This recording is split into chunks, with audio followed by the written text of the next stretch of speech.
Good morning, everyone, and welcome to another episode of Hobo Hero.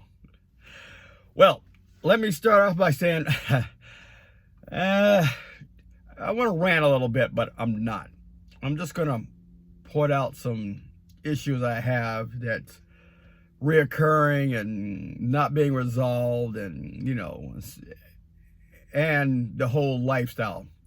First off, I took my camper into, Camper's World, and I had them, do some stuff, some maintenance and stuff like that. And, they took care of my, the stove, the oven, I think, and the switchboard for the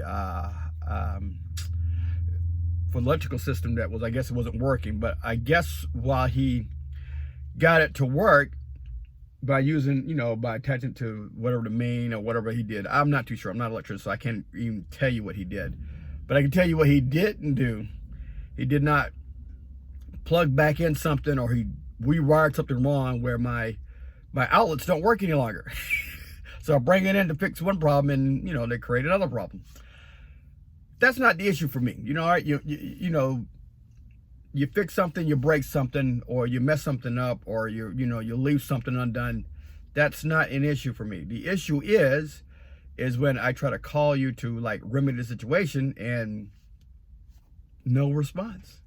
No one gets back to you. It's literally been 2 weeks since I took my RV to get fixed, and 2 weeks of calling back and forth, leaving messages on answering machines, and no reply.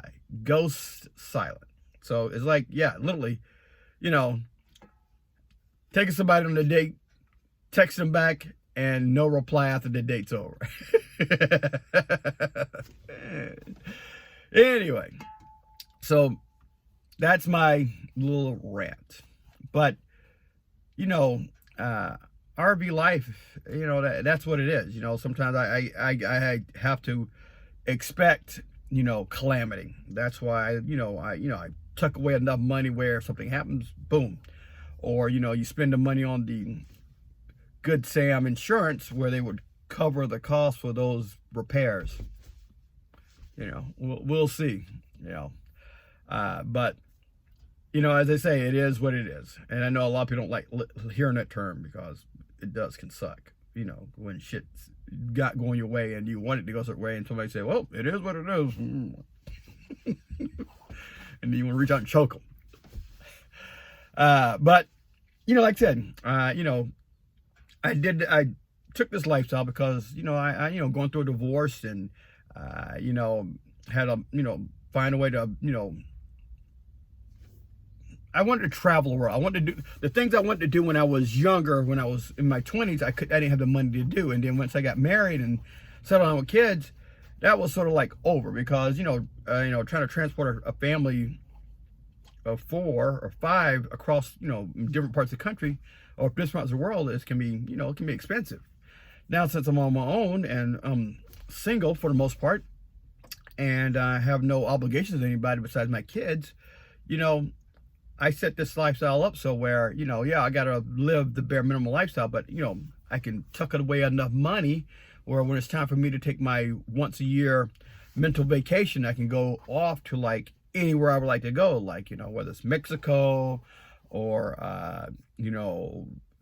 Taiwan, like I did a couple years ago, or Thailand, or the Philippines, or Japan, or Korea, or China, or Africa. I want to hit everywhere. I want to go to Scotland, like to go to Ireland, I want to be able to hit every part of the globe, before I retire as a firefighter, and once I do get all that way, then maybe, we call it pre-scouting those areas, and who knows, maybe, end up living in one of those areas, part-time or full-time, after I retire. That would be nice too, tuck your money away, and, you never know. A lot of places, over there across the Atlantic, the dollar goes a long way. Some places not so much, but, the dollar is strong in, a lot of places. So, places like, Thailand or Taiwan. Taiwan, not so much. Taiwan can be, it's close.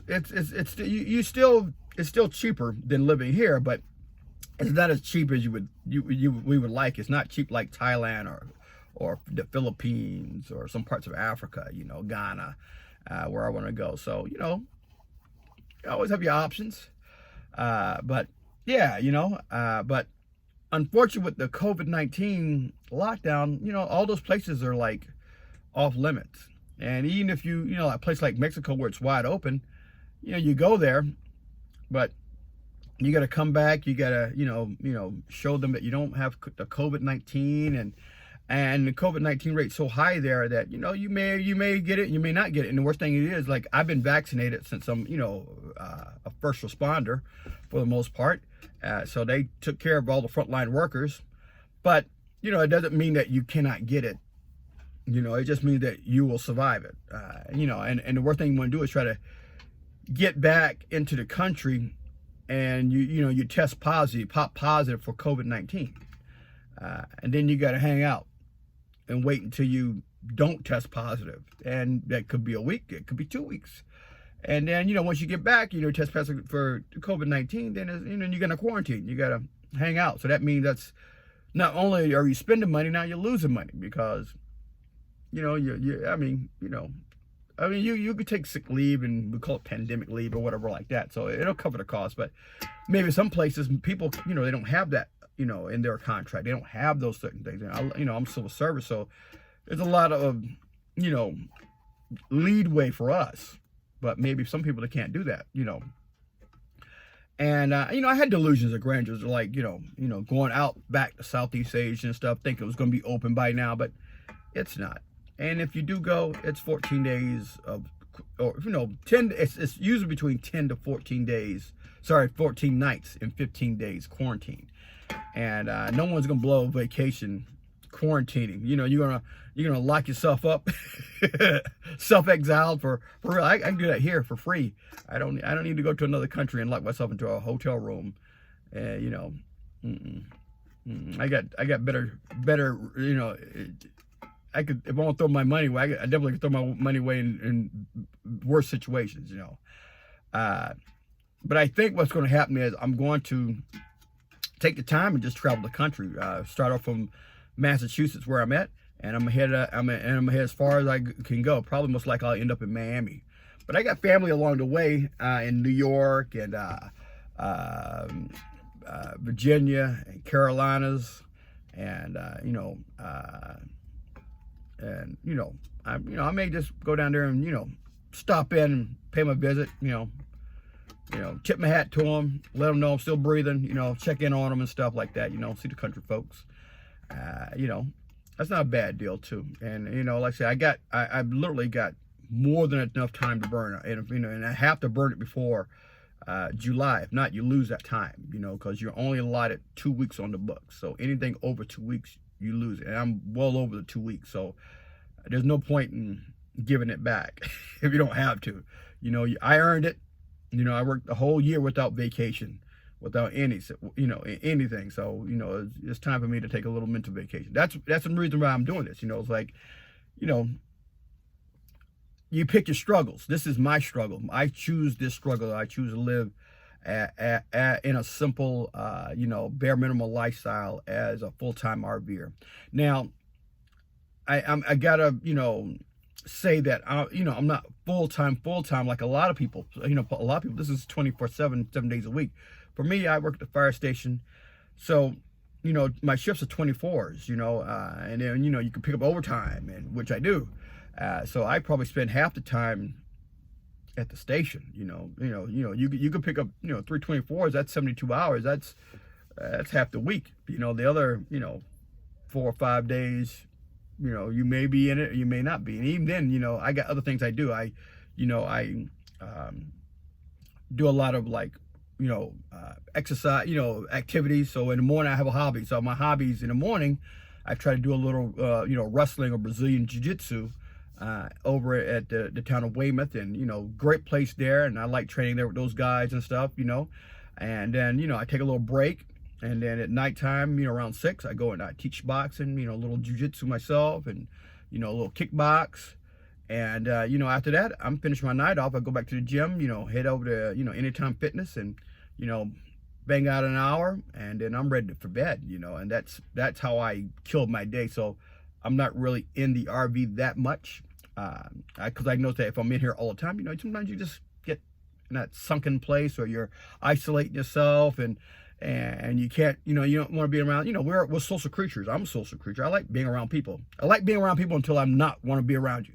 And that's the best thing about me, is when I don't want to deal with people, then I just come in here and hide. I come over here and see you later. And if I get tired of a location, bye. I go move. Hey, maybe I want to hang out at the mall.